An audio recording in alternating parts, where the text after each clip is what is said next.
healthy and happy as we go through life. If you were going to invest now in your future best self, where would you put your time and your energy? There was a recent survey of millennials asking them what their most important life goals were. And over 80% said that a major life goal for them was to get rich. And another 50% of those same young adults said that another major life goal was to become famous. And we're constantly told to lean into work, to push harder and achieve more. We're given the impression that these are the things that we need to go after in order to have a good life. Pictures of entire lives, of the choices that people make and how those choices work out for them, those pictures are almost impossible to get. Most of what we know about human life, we know from asking people to remember the past. And as we know, hindsight is anything but 20/20. We forget vast amounts of what happens to us in life, and sometimes memory is downright creative. But what if we could watch entire lives as they unfold through time? What if we could study people from the time that they were teenagers all the way into old age to see what really keeps people happy and healthy? We did that. The Harvard study of adult development may be the longest study of adult life that's ever been done. For 75 years, we've tracked the lives of 724 men. Year after year, asking about their work, their home lives, their health, and of course, asking all along the way without knowing how their life stories were going to turn out. Studies like this are exceedingly rare. Almost all projects of this kind fall apart within a decade because too many people drop out of the study, or funding for the research dries up, or the researchers get distracted, or they die, and nobody moves the ball further down the field. But through a combination of luck and the persistence of several generations of researchers, this study has survived. About 60 of our original 724 men are still alive, still participating in the study, most of them in their 90s. And we are now beginning to study the more than 2,000 children of these men. And I'm the fourth director of the study. Since 1938, we've tracked the lives of two groups of men. The first group started in the study when they were sophomores at Harvard College. They all finished college during World War II, and then most went off to serve in the war. And the second group that we've followed was a group of boys from Boston's poorest neighborhoods. Boys who were chosen for the study specifically because they were from some of the most troubled and disadvantaged families in the Boston of the 1930s. Most lived in tenements, many without hot and cold running water. When they entered the study, all of these teenagers were interviewed, they were given medical exams. We went to their homes and we interviewed their parents. And then these teenagers grew up into adults who entered all walks of life. They became factory workers and lawyers and bricklayers and doctors, one president of the United States. Some developed alcoholism, a few developed schizophrenia. Some climbed the social ladder from the bottom all the way to the very top, and some made that journey in the opposite direction. The founders of this study would never in their wildest dreams have imagined that I would be standing here today, 75 years later, telling you that the study still continues. Every 2 years, our patient and dedicated research staff calls up our men and asks them if we can send them yet one more set of questions about their lives. Many of the inner city Boston men ask us, "Why do you keep wanting to study me? My life just isn't that interesting." The Harvard men never asked that question.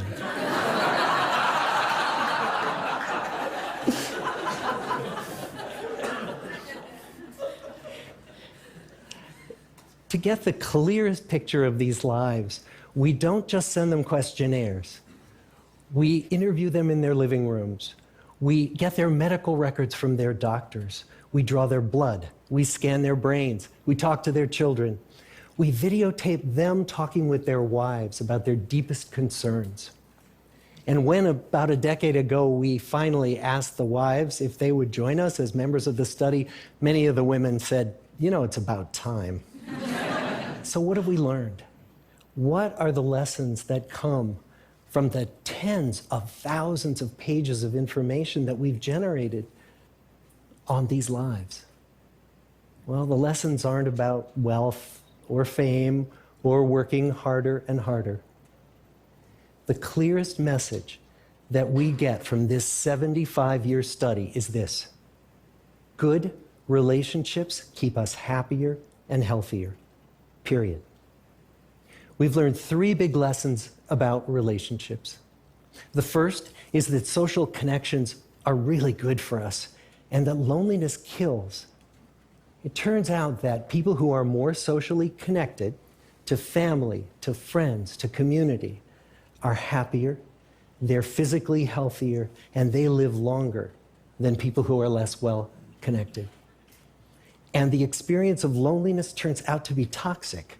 People who are more isolated than they want to be from others find that they are less happy, their health declines earlier in midlife, their brain functioning declines sooner, and they live shorter lives than people who are not lonely.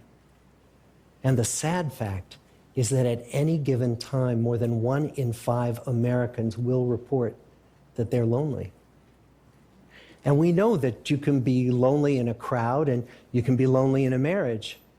So the second big lesson that we learned is that it's not just the number of friends you have, and it's not whether or not you're in a committed relationship, but it's the quality of your close relationships that matters. It turns out that living in the midst of conflict is really bad for our health. High conflict marriages, for example, without much affection, turn out to be very bad for our health, perhaps worse than getting divorced. And living in the midst of good, warm relationships is protective. Once we had followed our men all the way into their 80s, we wanted to look back at them at midlife and to see if we could predict who was going to grow into a happy, healthy octogenarian and who wasn't. And when we gathered together everything we knew about them at age 50, it wasn't their middle-aged cholesterol levels that predicted how they were going to grow old. It was how satisfied they were in their relationships. The people who were the most satisfied in their relationships at age 50 were the healthiest at age 80. And good, close relationships seem to buffer us from some of the slings and arrows of getting old. Our most happily partnered men and women reported in their 80s that on the days when they had more physical pain, their moods stayed just as happy. But the people who were in unhappy relationships, on the days when they reported more physical pain, it was magnified by more emotional pain. And the third big lesson that we learn about relationships and our health is that good relationships don't just protect our bodies, they protect our brains. It turns out that being in a securely attached relationship to another person in your 80s is protective. That the people who are in relationships where they really feel they can count on the other person in times of need, those people's memories stay sharper longer. And the people in relationships where they feel they really can't count on the other one, those are the people who experience earlier memory decline. And those good relationships, they don't have to be smooth all the time. Some of our octogenarian couples could bicker with each other day in and day out. But as long as they felt that they could really count on the other when the going got tough, those arguments didn't take a toll on their memories. So, this message that good, close relationships are good for our health and well-being, this is wisdom that's as old as the hills. Why is this so hard to get and so easy to ignore? Well, we're human. What we'd really like is a quick fix, something we can get that'll make our lives good and keep them that way. Relationships are messy and they're complicated, and the hard work of tending to family and friends, that's not sexy or glamorous.